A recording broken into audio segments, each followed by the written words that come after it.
Hello, everyone, and welcome to this meeting. Thank you for coming. Your president of the board, Laura Kay, is not able to be here in person tonight. She may be able to join by Zoom.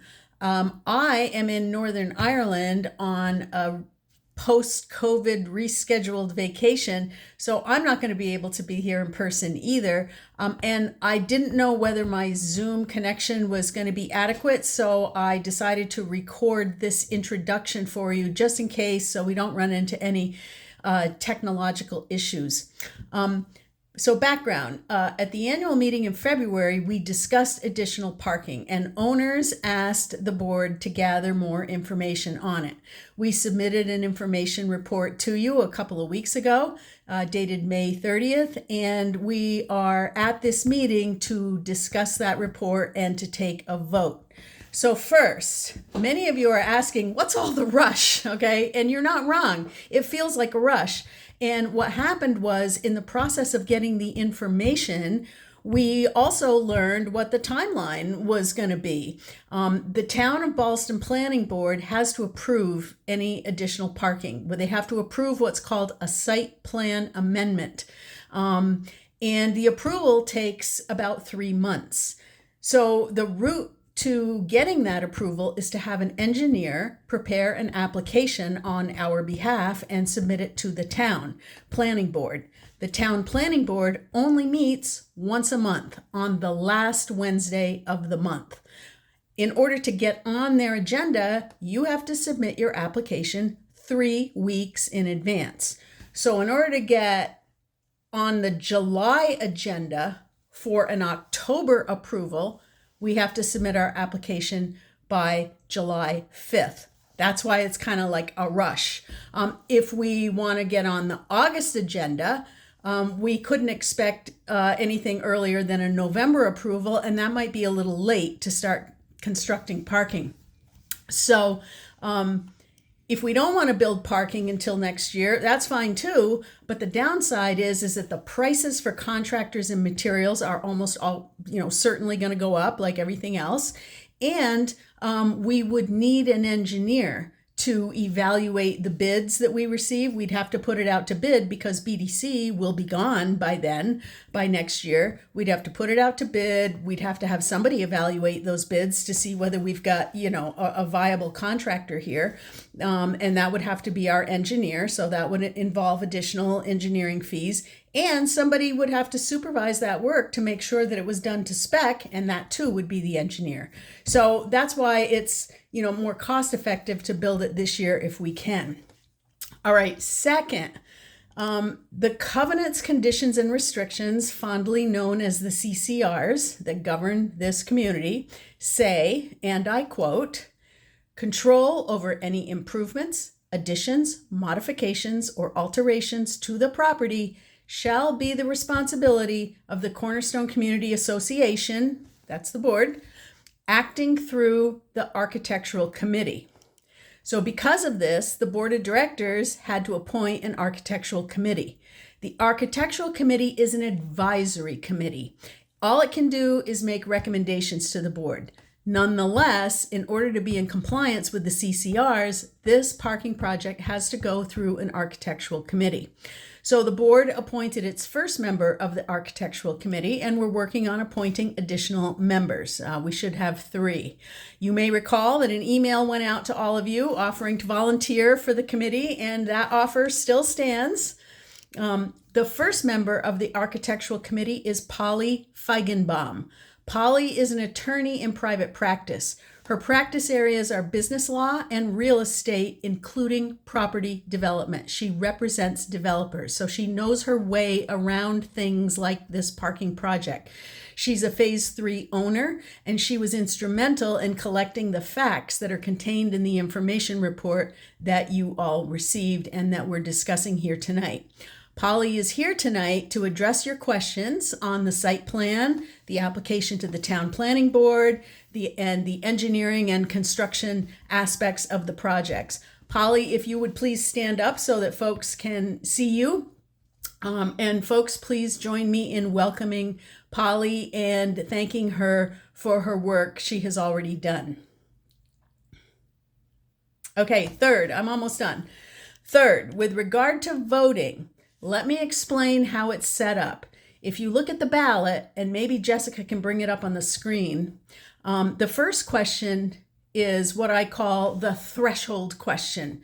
Do you approve construction of additional parking? Yes or no?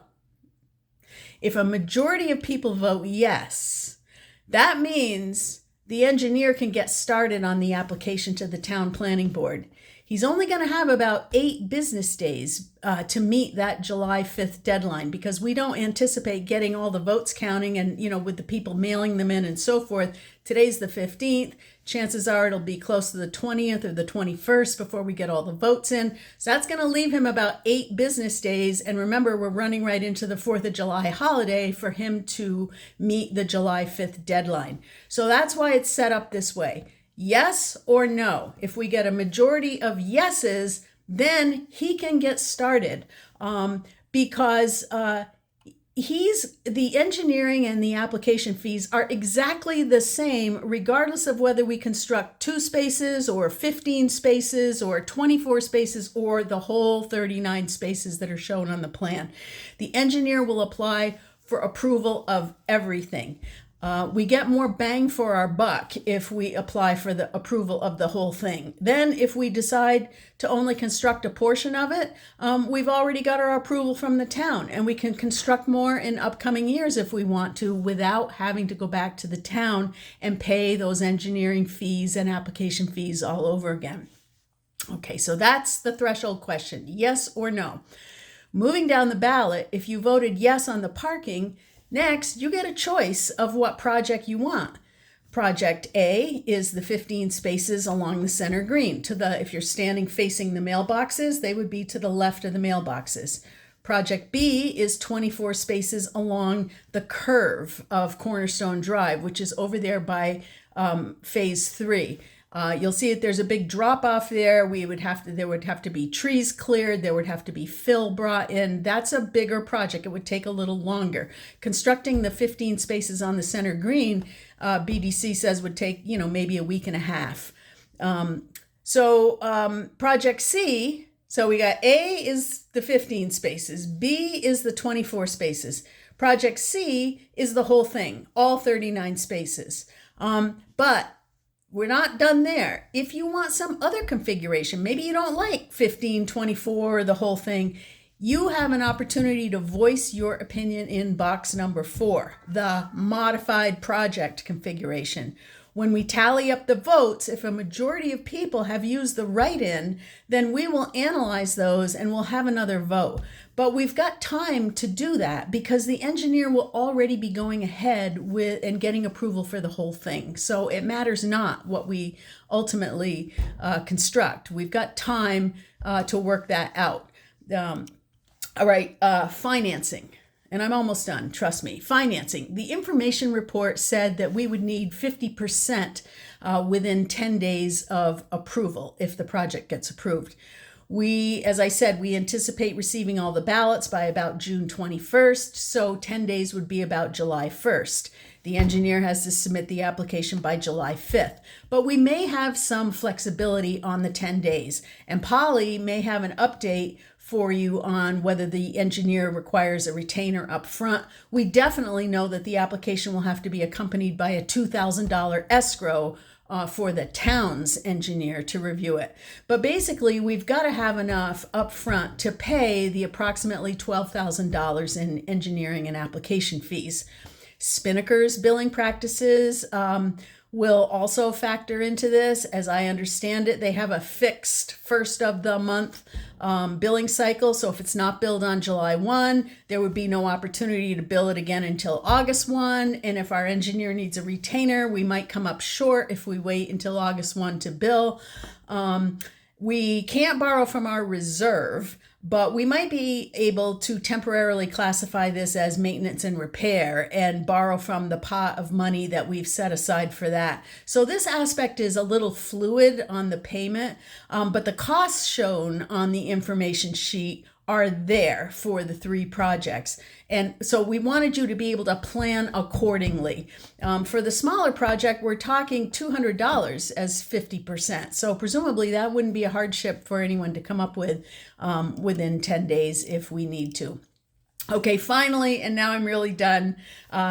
Please don't let this meeting get sidetracked into a political forum of why people don't park in their own driveways instead of on the street and why we can't park on the street and all that. We already had that discussion at the annual meeting. Stay focused on tonight's subject. You asked the board to provide information on constructing additional parking, and here it is. If you need clarifications on it, that's what we're here for. Let's not let this meeting break down into the pros and cons of additional parking.